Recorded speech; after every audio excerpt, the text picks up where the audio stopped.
Hà Nam nằm ở cửa ngõ phía nam Hà Nội, cách thủ đô khoảng 65 km. Đây là mảnh đất phù hợp để du lịch tâm linh, văn hóa và ẩm thực khi có các di tích lịch sử, thắng cảnh và làng nghề nổi tiếng. Hãy cùng Driving for cây du xuân 2 ngày 1 đêm tại Hà Nam trong video này nhé. Tại đây có nhiều địa danh phong cảnh hữu tình, núi non trùng điệp, hang động độc đáo, nhưng không kém phần linh thiêng, đó là khu danh thắng di tích lịch sử đền chùa Hà Nam. Đầu tiên phải kể tới chùa Tam Trúc, đây là vùng núi đá vôi ngập nước rất độc đáo, với phong cảnh núi non hùng vĩ. Bởi thế, Tam Trúc được ví như vịnh Hạ Long trên cạn của Hà Nam. Nghe danh đã lâu, nhưng có lẽ không ít người chưa được tới chùa Bà Đanh. Ngôi chùa nằm về phía đông nam xã Ngọc Sơn, ba mặt chùa có dòng sông đáy bao quanh. Trước cách mạng tháng 8 năm 1945, khu vực chùa Bà Đanh nằm cách xa khu dân cư. Tại đây, cây cối mọc tùm nên vắng người qua lại. Mỗi khi dân làng có việc lên chùa vào buổi tối phải đốt đuốc, gõ chiêng trống để xua đuổi thú dữ. Chính vì vậy, dân gian mới truyền tụng nhau câu, vắng như chùa Bà Đanh. Kế đến là Địa Tạng Phi Lai Tự, ngôi cổ tự nổi tiếng của Hà Nam. Cả quần thể ngôi chùa nhìn từ xa ẩn mình và được che chở giữa rừng thông. Ngôi chùa vừa có kiến trúc đẹp, vừa gợi lên cảm giác thanh tao, thoát tục mà bất kỳ ai có dịp đến đây cũng có thể cảm nhận. Chỉ cách Hà Nội hơn 60 km, vì vậy cách đi lại thuận tiện nhất cho chuyến hành trình lần này chính là phương tiện cá nhân. Với cả ô tô và xe máy, du khách chỉ cần đi thẳng tuyến đường Giải Phóng, quốc lộ 1A là có thể tới những khu du lịch tâm linh kể trên trong chưa tới 2 giờ lái xe. Quan trọng hơn cả, khi tự di chuyển bằng xe cá nhân thì bạn sẽ dễ dàng sắp xếp thời gian tham quan, nơi ăn trốn nghỉ và cũng không cần tới xe ôm hay taxi khi cần đi tới các chùa. Ngoài các phương tiện cá nhân, nếu chọn xe khách tới Hà Nam, bạn có thể tham khảo các hãng xe limousine chạy từ 10 giờ đến 21 giờ 30 hàng ngày, giá vé 90.000 đồng, đi mất 1 tiếng. Lựa chọn rẻ hơn là xe khách tại bến xe Giáp Bát, giá vé 50.000 đồng, đi mất 1,5 đến 2 tiếng. Ga Phủ Lý là một trong những ga trọng yếu trên tuyến đường sắt Bắc Nam. Giá vé từ 60.000 một người và thời gian di chuyển hơn 1 tiếng từ Hà Nội.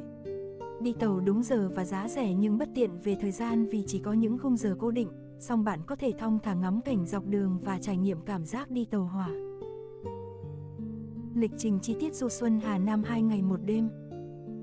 Ngày 1, 6 giờ 30, bắt đầu xuất phát từ Hà Nội. Nếu tự di chuyển bằng ô tô hoặc xe máy cá nhân, các bạn hãy tìm đường tới địa điểm đầu tiên của hành trình là chùa Tam Trúc Hà Nam. Hãy chọn tuyến đường Giải Phóng, quốc lộ 1A, cung đường này gần như chỉ đi thẳng là tới chùa Tam Trúc, lại rất ít xe tải lớn nên đó sẽ là lựa chọn tuyệt vời cho chuyến du xuân. 7 giờ 30, khi đi tới địa phận Phủ Lý, hãy nghỉ ngơi và thưởng thức đặc sản nổi tiếng nhất nơi này, đó chính là bánh cuốn Phủ Lý. Ngoài ra, Phủ Lý còn một món ăn nước tiếng bốn phương là bánh đa cá rô.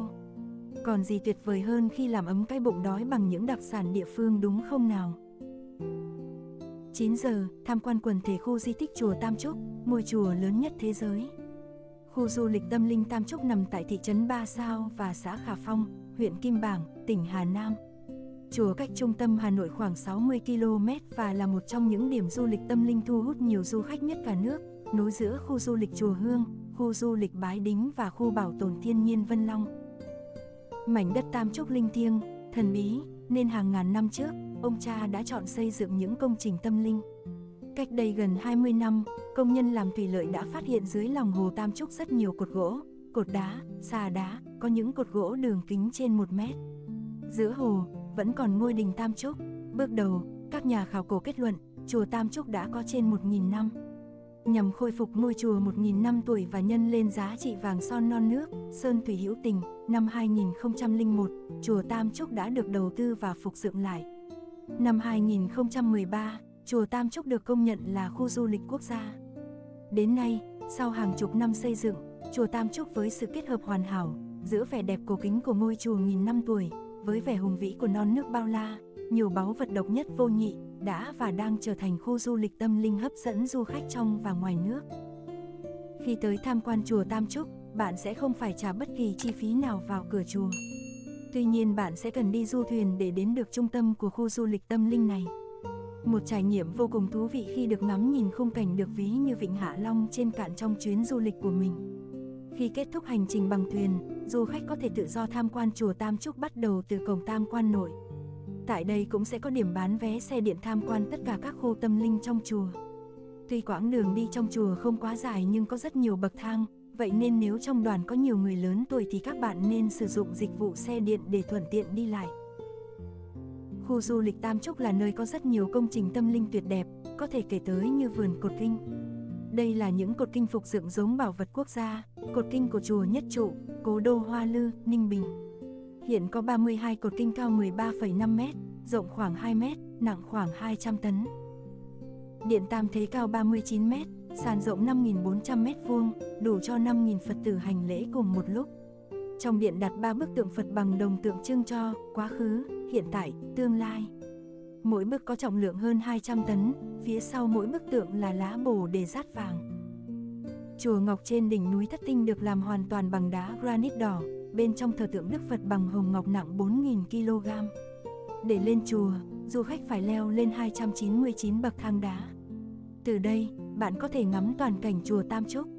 Ngoài ra, du khách có thể tham quan điện Quan Thế Âm Bồ Tát, nơi đặt pho tượng Phật bằng đồng nguyên khối nặng 100 tấn, hay điện Pháp Chủ với tượng đồng nguyên khối 150 tấn. Các điểm tham quan khác là đình Tam Trúc và khu vực Hồ Lục Nhạc cũng là nơi không nên bỏ qua. Để tìm hiểu rõ hơn về ngôi chùa đặc biệt này, các bạn hãy tìm kiếm từ khóa chùa Tam Trúc Driving 4K để xem video mình đã review chi tiết chuyến du lịch tâm linh tại đây nhé. 13 giờ, hãy nghỉ ngơi, ăn trưa tại nhà hàng địa phương. 15 giờ, tham quan chùa Bà Đanh tọa lạc bên dòng sông Đáy. Tọa lạc trên một vùng đất tại thôn Đanh Xá, xã Ngọc Sơn, huyện Kim Bảng, Hà Nam. Chùa có diện tích khoảng 10 ha, được xem là một trong những ngôi chùa đẹp và cổ kính nhất Hà Nam nói riêng và của miền Bắc nói chung. Chùa Bà Đanh nằm cách chùa Tam Trúc chỉ 10 phút đi xe. Chùa Bà Đanh còn có tên khác là Bảo Sơn Tự, nằm cạnh ngọn núi Ngọc Thơ Mộng, huyện Kim Bảng, tỉnh Hà Nam. Từ bao đời nay, chùa Bà Đanh được thêu dệt bằng những câu chuyện liêu trai, sự tích kỳ lạ, xoay quanh sự vắng vẻ nổi tiếng của mình, mà tâm điểm là tượng Bà Đanh thần Pháp Vũ. Đây là một trong những ngôi chùa nổi tiếng với câu thành ngữ, vắng như chùa Bà Đanh. Có nhiều lý giải cho điều này. Người cho rằng ngôi chùa trở nên vắng vẻ như vậy vì nơi đây rất linh thiêng, ai trái ý sẽ bị trừng phạt ngay nên rất ít người dám đến. Cũng có ý kiến là do ngày xưa chùa nằm ở vị trí di chuyển khó khăn, xung quanh rừng rậm hoang vu, muốn đến phải đi đò sang nên ít ai lui tới. Chính vì lẽ đó nên ngôi chùa luôn giữ được vẻ thanh tịnh, tôn nghiêm vốn có. Theo truyền thuyết của địa phương, chùa là nơi thờ nữ thần linh thiêng, trông coi việc điều mưa khiển gió, giúp dân trừ lũ lụt, đem lại mưa thuận gió hòa, mùa màng bội thu nên được gọi là chùa Đức Bà Làng Đanh, sau gọi tắt là chùa Bà Đanh. Chùa Bà Đanh có khung cảnh sơn thủy hữu tình, bao quanh bờ dòng sông Đáy thơ mộng. Phía nam chùa là bến lên cổng Tam Quan, với bậc tam cấp trải dài, có 2 hàng trụ chóp hình búp sen. Phía bắc là núi Ngọc, với rất nhiều cây xanh tươi tốt, trên đỉnh núi có một cây si cổ thụ hàng trăm tuổi. Chùa gồm nhiều công trình kiến trúc nghệ thuật với gần 40 gian nhà lớn nhỏ.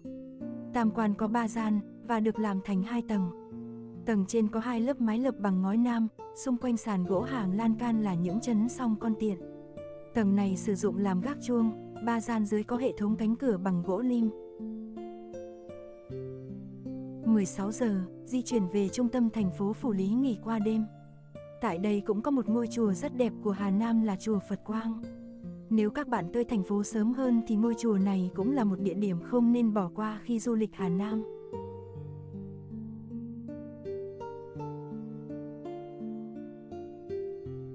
Ngày 2, 7 giờ, ăn sáng tại thành phố Phủ Lý.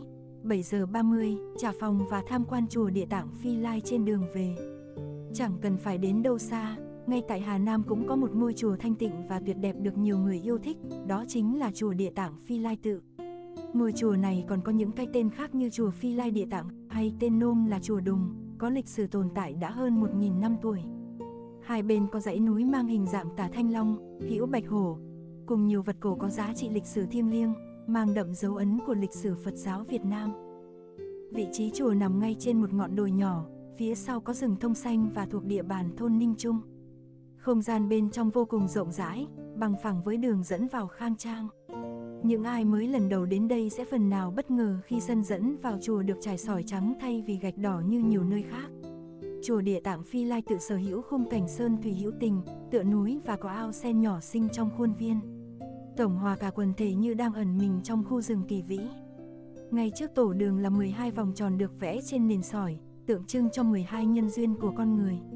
Ngay 12 vòng tròn ấy có một tấm biển, khổ hải, tức biển khổ, vì là biển nên xin hãy đi lên bờ, được đặt, mang thông điệp nhẹ nhàng nhắc nhở hãy đi lên những phiến đá mịn kia, đừng dẫm chân lên sỏi. Sỏi trắng cũng có ý nghĩa thiền định, đó cũng là lý do khi dạo quanh sân chỉ cần nhìn vào viên sỏi tinh khôi, lòng người ta cũng trở nên thanh thoát. Hình ảnh tượng Đức Địa Tạng toát ra vẻ phúc hậu mà uy nghiêm, được đặt tại chùa Địa Tạng Phi Lai tự, lấy màu nâu, vàng và trắng là chủ đạo. Ở khuôn viên bạn cũng tìm thấy được những vườn trái cây, thảo dược, rau rừng, được người dân và các sư chăm sóc tốt. Dưới chân núi chùa Địa Tạng Phi Lai tự cũng cho xây dựng một nhà trồng nấm rộng khoảng 20 m², cung cấp lương thực sạch khi nấu lẩu chay hoặc làm ruốc chay. Với những bạn có thú vui đọc sách, nhất là sách nuôi dưỡng tâm hồn thì chùa Địa Tạng Phi Lai tự chính là thiên đường giữa trần gian với số lượng sách phủ kín cả những bức tường. Ngoài ra khi cần hít thở không khí bạn cũng có thể ngắm nhìn những chậu phong lan nằm ở sau nhà thờ tổ, hoặc đến vườn tiền thưởng trà, nằm võng, ngồi ghế đá, ngắm chùa từ trên cao. Kiến trúc của chùa Địa Tạng Phi Lai vô cùng đẹp, ngoài lễ bái cầu an thì nơi này hứa hẹn sẽ cho bạn những bức ảnh check-in triệu like.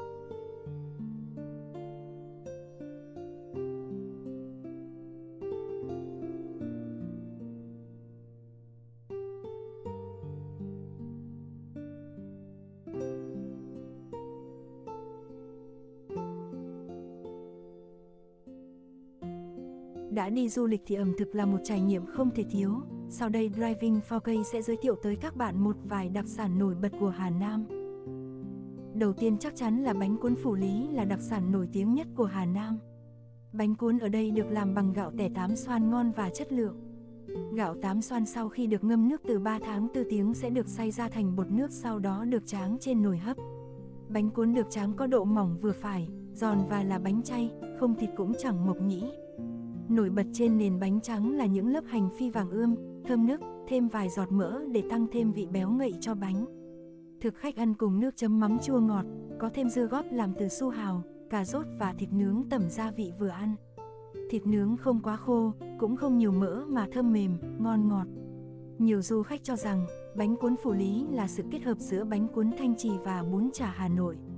Món ăn có nét độc đáo trong hương vị, khiến nó trở nên khác biệt với những loại bánh cuốn khác trên cả nước. Bạn có thể thưởng thức món này ở mọi hàng bánh cuốn trên địa bàn Hà Nam, với giá từ 30.000 đến 50.000 đồng một suất. 4. Bánh đa cá rô đồng. Đất Hà Nam thuộc vùng chiêm trũng, nên nhiều cá rô đồng tự nhiên. Nếu đến Phủ Lý vào thời điểm cá đang có trứng, bạn sẽ có cơ hội thưởng thức những miếng cá rô đồng thơm phức, cùng trứng cá béo ngậy. Bún cá rô ở Hà Nam nổi tiếng là bởi hương vị nước dùng ninh từ xương cá rô ngon ngọt. Ăn kèm với bún và cá rô, rau cải, rau thơm để dậy mùi. Rau cải phải là cải ngọt hoặc cải canh thì mới dung hòa được độ béo ngậy từ thịt cá rô mang lại. Bánh đa cá rô có sợi nhỏ, màu trắng đục, chứ không to bản hoặc có màu vàng như những nơi khác. Bánh có độ dai, để lâu trong nước dùng không bị nát. Người bán sẽ xếp cá lên giữa bát bánh đa, xung quanh là rau cải thái nhỏ đã chín rồi chan nước dùng. Nước canh không tanh, ngọt thanh và có mùi thơm từ gừng tươi. Món ăn được mang lên cho thực khách khá đầy đặn, nhiều bánh và cá. Một người lớn ăn khỏe mới có thể dùng hết suất, một tô có giá khoảng 30.000 đồng. Trên địa bàn tỉnh Hà Nam có nhiều nhà hàng chim to dần, nhưng về độ nổi tiếng và ngon nhất thì không đâu bằng khu vực đường Biên Hòa, xã Nhật Tân, huyện Kim Bảng. Trên dãy phố dài chưa đầy 500 mét của đường Biên Hòa, nhưng đã có tới mấy chục nhà hàng bán đặc sản chim to dần. Sở dĩ được gọi là chim to dần, bởi khi thưởng thức thực khách sẽ được nếm hương vị của nhiều loại chim khác nhau, từ bé như chim sẻ cho đến to như vịt trời. Cách chế biến món đặc sản này cũng không quá phức tạp, mà thông thường như các loài gia cầm khác. Đầu tiên chim được vặt lông rồi làm sạch, sau khi mổ sẽ được tẩm ướp các loại gia vị phù hợp với cách chế biến. Thực đơn tại các nhà hàng chim to dần rất phong phú, đa dạng, từ chim sẻ, chim cu, chim ngói, dẽ giun, tu hú, cò, le le, vịt trời, sâm cầm. Bên cạnh đó, nhà hàng còn có món xôi chim cực ngon, và sau khi thưởng thức xong, thực khách có thể gọi thêm đồ để mang về nhà ăn mà vẫn đảm bảo độ ngon như khi ăn tại nhà hàng. Cá kho Vũ Đại được mệnh danh là món đặc sản Hà Nam, nổi tiếng nhất là bởi nguyên liệu đầu vào chất lượng, kết hợp với công đoạn chế biến rất cầu kỳ. Một nồi cá kho phải trải qua 14 tiếng đun liên tục, khi cạn thì tiếp nước, và lửa đun không quá to, nếu không cá sẽ bị cháy. Những con cá được chọn để kho là chấm đen, nặng từ 4 đến 6 kg trở lên, nuôi tự nhiên hoặc thu mua về để kho cá. Ngoài cá tươi ướp muối, thì trong nồi kho còn có thêm thịt ba chỉ và các loại gia vị đồng quê đặc trưng khác. Nồi cá đạt chuẩn là thịt chắc, xương mềm, gia vị quyện vào từng thớ cá, khi ăn có vị đậm, cay ngọt, không mặn. Mắm cáy Bình Lục. Món mắm cáy Bình Lục sau khi thành phẩm có màu cánh gián rất đẹp, có vị thơm bùi của giềng, vị mặn mòi của muối và vị cay nóng của gừng, rất phù hợp với các món chấm hoặc chế biến các món ăn khác. Khách có thể mua trực tiếp tại huyện Bình Lục với giá tham khảo từ 50.000 đồng một chai 500ml. Vọc Long Tửu. Người nấu rượu ở làng Vọc luôn trung thành với một công thức trưng cất rượu. Đó là nấu bằng loại gạo đặc sản ngon, đem ủ với men ta gồm 36 vị thuốc bắc. Từ lúc úp men phải đợi từ 2 đến 3 ngày chờ khi men dậy mới được mở. Cơm rượu cũng chỉ nấu chín vừa, không khô hoặc nhão quá, đánh tơi để nguội trước khi rắc men, sau đó cho vào vò sành ủ suốt 48 tiếng, khi thấy có mọng mới được đổ nước, sau 2 đêm thì mới đem nấu rượu. Một nẫm có giá từ 120.000 đồng. Trên đây là toàn bộ lịch trình du xuân đầu năm tại tỉnh Hà Nam mà Driving 4K muốn giới thiệu tới các bạn. Với chi phí chỉ khoảng 500.000 đồng, cách Hà Nội chưa đầy 2 tiếng lái xe, hành trình du lịch tâm linh tại Hà Nam hứa hẹn sẽ là chuyến đi nhẹ nhàng đầu năm mà bạn cùng gia đình không nên bỏ qua. Nếu thấy video này hay, hãy dành tặng kênh một like và hãy bấm nút đăng ký kênh để tìm hiểu thêm nhiều địa điểm vui chơi khác tại Việt Nam nhé. Xin cảm ơn và hẹn gặp lại ở video tiếp theo.